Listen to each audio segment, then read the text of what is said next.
साथियों नमस्कार। सर्वप्रथम आप सभी को नववर्ष 2025 की हार्दिक शुभकामनाएं। यह साल आपके जीवन में खुशहाली लेकर आए। आप जिस भी एग्जाम की तैयारी कर रहे हैं उसमें आप सफलता प्राप्त करें, ऐसी मेरी परमपिता परमात्मा से मनोकामना है। आज का जो सेशन है उसमें हम पढ़ेंगे राष्ट्रीय मानवाधिकार आयोग। राष्ट्रीय मानवाधिकार आयोग हाल ही में चर्चा में क्यों है, राष्ट्रीय मानवाधिकार आयोग के संगठन, राष्ट्रीय मानवाधिकार आयोग के अध्यक्ष एवं सदस्यों की नियुक्ति, उनका कार्यकाल, उनको पद से हटाने की प्रक्रिया एवं राष्ट्रीय मानवाधिकार आयोग के कार्यों की विस्तार से बात करने के लिए मैं हूं लोकेश डागोर और आप देख रहे हैं पॉलिटी गुरुजी यूट्यूब चैनल। सबसे पहले हम जिस बात पर विस्तार से चर्चा करेंगे वो है कि राष्ट्रीय मानवाधिकार आयोग हाल ही में चर्चा का विषय क्यों है। जैसा कि आप सभी को पता है, अरुण मिश्रा जी जो अभी राष्ट्रीय मानवाधिकार आयोग के अध्यक्ष हुआ करते थे, जिनका कार्यकाल 1 जून 2024 को पूर्ण हो गया था और उसके बाद से यह पद खाली था, तो सर्वोच्च न्यायालय के पूर्व न्यायाधीश श्री बी राम सुब्रमण्यम हैं, जिनको राष्ट्रीय मानवाधिकार आयोग का हाल ही में अध्यक्ष नियुक्त किया गया है। ये जो पीछे आपको एक इमेज देख रहे हैं आप, यह है वी राम सुब्रमण्यम। बी राम सुब्रमण्यम जिनको हाल ही में राष्ट्रीय मानवाधिकार आयोग का अध्यक्ष नियुक्त किया गया है, यह है आज की खबर। और इसके बाद हम पढ़ते हैं राष्ट्रीय मानवाधिकार आयोग का थोड़ा सा परिचय कि राष्ट्रीय मानवाधिकार आयोग का गठन कैसे भारत में होता है। राष्ट्रीय मानवाधिकार आयोग की अगर गठन की बात करें तो 12 अक्टूबर 1993, यह डेट इंपॉर्टेंट है। 12 अक्टूबर 1993 को न्यायमूर्ति है रंगनाथ मिश्र जी की अध्यक्षता में राष्ट्रीय मानवाधिकार आयोग का गठन हुआ। एक और इंपॉर्टेंट फैक्ट है, एग्जामिनर आपसे पूछ लेता है गैर संवैधानिक आयोग और संवैधानिक आयोग। तो राष्ट्रीय मानवाधिकार आयोग की अगर हम बात करें तो यह गैर संवैधानिक आयोग है। गैर संवैधानिक आयोग से तात्पर्य है इसका प्रावधान संविधान में नहीं था। संविधान लागू होने के बाद संसद के द्वारा बनाए गए अधिनियमों के द्वारा इसका गठन हुआ है, इसलिए यह एक गैर संवैधानिक आयोग है। इसका जो कार्यालय है वो कहां पर है, हमारी राजधानी है दिल्ली, तो इसका प्रधान जो कार्यालय है, हेडक्वार्टर है, वो दिल्ली में है।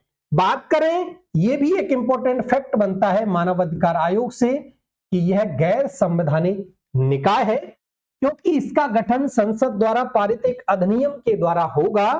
और बात करें भारत में मानव अधिकारों की रक्षा के लिए जो अधिनियम बना, वो 28 सितंबर 1993 को राष्ट्रपति जी ने एक अध्यादेश जारी किया, मानव अधिकार संरक्षण अधिनियम 1993 के द्वारा इसका गठन होता है। और 12 अक्टूबर 1993 से राष्ट्रीय मानव अधिकार आयोग अस्तित्व में है। क्लियर है। राष्ट्रीय मानव अधिकार आयोग के गठन की बात कर ली हमने कि इसका गठन कब हुआ, 12 अक्टूबर 1993 न्यायमूर्ति रंगनाथ मिश्र जी की अध्यक्षता में इसका गठन होता है।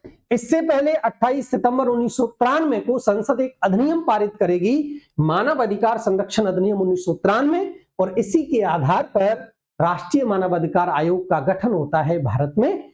चले भाई, नेक्स्ट जिस बिंदु पर हम चर्चा करेंगे वो है राष्ट्रीय मानव अधिकार आयोग का गठन। राष्ट्रीय मानव अधिकार आयोग की हम गठन की बात करें तो इसमें देखो, एक तो ये बहुसदस्यीय निकाय है जिसमें एक अध्यक्ष होता है, 5 पूर्णकालिक सदस्य होते हैं, 7 पदेन सदस्य हुआ करते हैं। इस प्रकार यह एक बहुसदस्यीय निकाय है। अध्यक्ष की बात करें, एक अध्यक्ष होगा, 5 पूर्णकालिक सदस्य होंगे और 7 होंगे पदेन सदस्य। क्लियर है, 7 पदेन सदस्य होते हैं, 5 पूर्णकालिक सदस्य होते हैं और एक होता है अध्यक्ष। देखो, अध्यक्ष की नियुक्ति, भाई अध्यक्ष के पद पर राष्ट्रपति किसको नियुक्त कर सकता है, तो सुप्रीम कोर्ट का कोई सेवानिवृत्त रिटायर्ड चीफ जस्टिस हो सकता है, CGI, chief justice of India, या सेवानिवृत्त भी हो सकते हैं।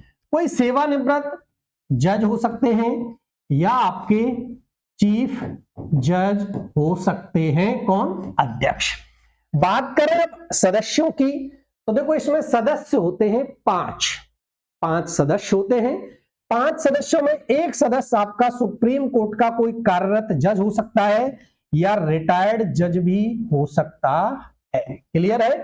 कोई रिटायर्ड जज हो सकता है या कार्यरत जज हो सकता है।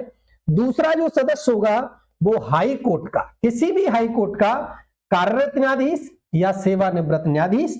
और 3 जो अन्य सदस्य होते हैं उन्हें मानव अधिकार आयोग, मानव अधिकारों के बारे में एक अच्छी नॉलेज रखने वाले 3 सदस्य इनकी नियुक्ति होती है। 7 इसमें होते हैं पदेन सदस्य, जिसमें आप 7 की अलग है राष्ट्रीय अल्पसंख्यक आयोग का सदस्य, राष्ट्रीय अल्पसंख्यक आयोग का अध्यक्ष, राष्ट्रीय SC/ST आयोग का अध्यक्ष, ओबीसी का अध्यक्ष, राष्ट्रीय महिला आयोग का अध्यक्ष। ये कुछ पदेन सदस्य भी इसमें होते हैं जिनकी संख्या है 7। इस प्रकार एक अध्यक्ष, 5 सदस्य और 7 पदेन सदस्य होते हैं किसमें भाई? आपके राष्ट्रीय मानव अधिकार आयोग में 7 पदेन सदस्य। तो यह एक बहुसदस्यीय निकाय के रूप में कार्य करता है। अध्यक्ष एवं सदस्यों की नियुक्ति कौन करता है? नियुक्ति की बात कर ले भाई तो नियुक्ति करेगी एक कमेटी, लेकिन कमेटी सिफारिश देगी और राष्ट्रपति द्वारा एक समिति की सिफारिश पर की जाती है। जो जो इंपॉर्टेंट फैक्ट राष्ट्रीय मानव अधिकार आयोग से हो सकते हैं उन सारे फैक्ट पर हम चर्चा करेंगे आज की क्लास में। देखो अभी हमने संगठन को लेकर बात कर ली थी, है ना? इसका जो गठन होगा वो कैसे होता है? एक अध्यक्ष होता है, 5 आपके सदस्य होते हैं और 7 आपके पदेन सदस्य होते हैं। ये इसका गठन है ना? 12 अक्टूबर को 1993 को इसका गठन होता है न्यायमूर्ति रंगनाथ मिश्र जी की अध्यक्षता में। ये भी हमने पढ़ लिया। अब जो ये अध्यक्ष और सदस्यों की नियुक्ति की जाएगी वो कौन करेगा? तो देखो नियुक्ति की जाएगी राष्ट्रपति जी के द्वारा। राष्ट्रपति जी नियुक्ति करेंगे। नियुक्ति एक समिति की सिफारिश पर होगी। किस पर होगी? एक कमेटी बनाई जाएगी और उस कमेटी में जो सदस्य होंगे वो होंगे 6। कौन कौन होते हैं 6? प्रधानमंत्री की बात करें तो ये समिति के अध्यक्ष होते हैं। क्या होते हैं? इस समिति के अध्यक्ष होते हैं प्रधानमंत्री जी। एक इसमें होते हैं केंद्रीय गृह मंत्री, लोकसभा अध्यक्ष, राज्यसभा के उपसभापति, लोकसभा में विपक्ष के नेता और राज्यसभा में विपक्ष के नेता। ये 6। देखो थोड़ा सा मैं क्लियर कर दूं, यदि आपसे नियुक्ति पूछी जाए कि राष्ट्रीय मानव अधिकार आयोग के अध्यक्ष और सदस्यों की नियुक्ति कौन करेगा? राष्ट्रपति करेगा, लेकिन राष्ट्रपति एक समिति की सिफारिश पर करता है। किस पे भाई? एक समिति होगी, उस समिति की सिफारिश पर करेंगे राष्ट्रपति जी और इस समिति में सदस्यों की संख्या होती है 6 सदस्य होते हैं, जिसमें देखो पीएम होंगे, आपके गृह मंत्री होंगे केंद्र के, आपके राज्यसभा के उपसभापति होंगे, राज्यसभा के उपसभापति, एक आपके लोकसभा अध्यक्ष। क्लियर? एक लोकसभा में विपक्षी दल का नेता होगा कोई। किसमें? विपक्षी दल का नेता कहां? लोकसभा में। और एक आपके विपक्षी दल के नेता होंगे राज्यसभा में। ये 6 सदस्यों की एक कमेटी बनेगी और ये कमेटी की सिफारिश पर नियुक्ति की जाएगी राष्ट्रपति जी के द्वारा। यह है राष्ट्रीय मानव अधिकार आयोग के अध्यक्ष एवं सदस्यों की नियुक्ति। अब जैसे नियुक्ति हो जाएगी उसके बाद देखो कार्यकाल कब तक रहेगा। कार्यकाल की बात करें तो देखो इसमें एक संशोधन हुआ था 2019 में। कब हुआ था? 2019 से पहले यह कार्यकाल हुआ करता था 5 वर्ष और 70 वर्ष, लेकिन 2019 में इसमें संशोधन किया गया है और राष्ट्रीय मानव अधिकार आयोग के अध्यक्ष और सदस्यों का कार्यकाल पद ग्रहण की तिथि से 3 वर्ष अथवा 70 वर्ष की आयु जो भी पहले होगी वो आपका कार्यकाल रहेगा। किनका? राष्ट्रीय मानव अधिकार आयोग के अध्यक्ष एवं सदस्यों का। क्लियर है? ये आपका कार्यकाल हो जाता है। तो कार्यकाल में कंफ्यूज नहीं होना है। पहले 5 वर्ष हुआ करता था, लेकिन अब 2019 में संशोधन के बाद ये हो गया है 3 वर्ष या 70 वर्ष की आयु जो भी होगी वो आपका कार्यकाल रहेगा। क्लियर? पद से हटाने की प्रक्रिया क्या रहेगी? देखो राष्ट्रीय मानव अधिकार आयोग के जो अध्यक्ष और सदस्यों को पद से हटाया जाएगा वो राष्ट्रपति के द्वारा ही तो हटाया जाएगा और राष्ट्रपति के द्वारा नियुक्ति की जाएगी। लेकिन समय से पहले। देखो अगर 3 वर्ष या 70 वर्ष कार्यकाल हो गया है तब तो ऑटोमेटिकली हटेंगे, है ना, क्लियर है। लेकिन समय से पहले अगर उनको हटाना है तो कोई भी दुराचार या अक्षमता के आधार पर उच्चतम न्यायालय की सिफारिश पर राष्ट्रपति हटाएगा। कौन हटाएगा? देखो राष्ट्रपति हटाएगा, लेकिन सुप्रीम कोर्ट की सिफारिश चाहिएगी भाई। किसकी? सुप्रीम कोर्ट की सिफारिश होगी। और मात्र 2 बातें हैं, या तो कोई सिद्ध कदाचार या अक्षमता के आधार पर ही राष्ट्रीय मानव अधिकार आयोग के सदस्य एवं अध्यक्ष को हटाया जा सकता है। एक बार नजर डाल ले भाई कि राष्ट्रीय मानव अधिकार आयोग का जो हमने गठन किया है तो इसके कार्य क्या हैं, क्या है, इसके कार्यों पर भी एक बार बात कर लें। तो देखो ये इसके कुछ कार्य हैं। सबसे इंपॉर्टेंट कार्य है मानव अधिकार आयोग का जो गठन हुआ है वो हुआ है मानव अधिकार आयोग के उल्लंघन की जांच करना। इसके बाद जो मोस्ट इंपॉर्टेंट काम है वो है जेल तथा बंदी गृह में जाकर वहां की स्थिति की क्या करेंगे भाई? अध्ययन करेंगे और सिफारिश भी करेंगे। मानव अधिकारों की रक्षा हेतु बनाए गए संवैधानिक तथा विधिक उपबंधों की समीक्षा करना है। आतंकवाद सहित उन सभी कारणों की समीक्षा करना है जिनमें मानव अधिकारों का उल्लंघन होता है। मानव अधिकारों के प्रति लोगों में राजनीतिक जागरूकता पैदा करना यह भी एक राष्ट्रीय मानव अधिकार आयोग का मोस्ट इंपोर्टेंट कार्य है। और मानव अधिकारों से संबंधित अंतर्राष्ट्रीय संधि और दस्तावेजों का अध्ययन ये आपके राष्ट्रीय मानव अधिकार आयोग के कार्य हैं। क्लियर है भाई? ये राष्ट्रीय मानव अधिकार आयोग के कार्य। कुछ और फैक्ट अगर मैं बात करूं तो राष्ट्रीय मानव अधिकार आयोग देखो केवल उन कार्यों की जांच करता है। क्या करता है? जांच किन की करेगा? जो केवल 1 वर्ष पहले तक घटित हुए हैं। अगर 1 वर्ष पहले से ज्यादा समय हो गया है ना तो उनकी ये जांच नहीं करता है। ये भी एक इंपॉर्टेंट फैक्ट निकल के आता है राष्ट्रीय मानव अधिकार आयोग के संबंध में, है ना। दूसरा इसका जो कार्य है यह केवल सिफारिश का काम करता है। किसका काम करता है? सिफारिश का काम करता है।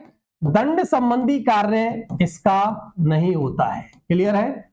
दंड संबंधी कार्य इसका नहीं होता है। प्रतिवर्ष यह एक वार्षिक प्रतिवेदन भी भेजता है। क्या भेजता है? वार्षिक प्रतिवेदन भी भेजता है। किसको भेजेगा भाई? केंद्र सरकार और राज्य सरकारों को एक वार्षिक प्रतिवेदन भी इसके द्वारा भेजा जाता है। ये आपका राष्ट्रीय मानव अधिकार आयोग जिसमें अध्यक्ष सदस्यों का संगठन हमने पढ़ा। एक फैक्ट और है, देखो अगर अंतरराष्ट्रीय मानव अधिकार दिवस की हम बात करें, किसकी भाई? अंतरराष्ट्रीय मानव अधिकार दिवस, तो वो मनाया जाता है प्रतिवर्ष 10 दिसंबर को। कब मनाया जाता है? 10 दिसंबर को मनाया जाता है। क्यों मनाया जाता है? क्योंकि 10 दिसंबर 1948 को यूएनओ के द्वारा एक सार्वभौमिक अधिकारों की सार्वभौमिक मानव अधिकारों की घोषणा की गई थी। सार्वभौमिक मानव अधिकारों की घोषणा की गई थी 10 दिसंबर 1948 को मानव अधिकारों की घोषणा। इसलिए प्रतिवर्ष अंतरराष्ट्रीय जो मानव अधिकार दिवस है वो मनाया जाता है 10 दिसंबर को। ये थे कुछ राष्ट्रीय मानव अधिकार आयोग से संबंधित हमने सारी जो प्रक्रिया है, गठन कैसे होता है, सदस्यों की नियुक्ति कैसे होगी, कितने सदस्य होते हैं, नियुक्ति जो राष्ट्रपति के द्वारा गठित एक समिति के द्वारा की जाती है उसमें कितने सदस्य होते हैं, एवं राष्ट्रीय मानव अधिकार आयोग के प्रमुख कार्य क्या क्या है, इन सारी बातों पर हमने विस्तार से चर्चा की। मिलता हूं नेक्स्ट वीडियो में कुछ नया कंटेंट लेकर। तब तक के लिए एक बार पुनः आप सभी को नववर्ष 2025 की हार्दिक शुभकामनाएं। बहुत बहुत धन्यवाद क्लास से जुड़ने के लिए।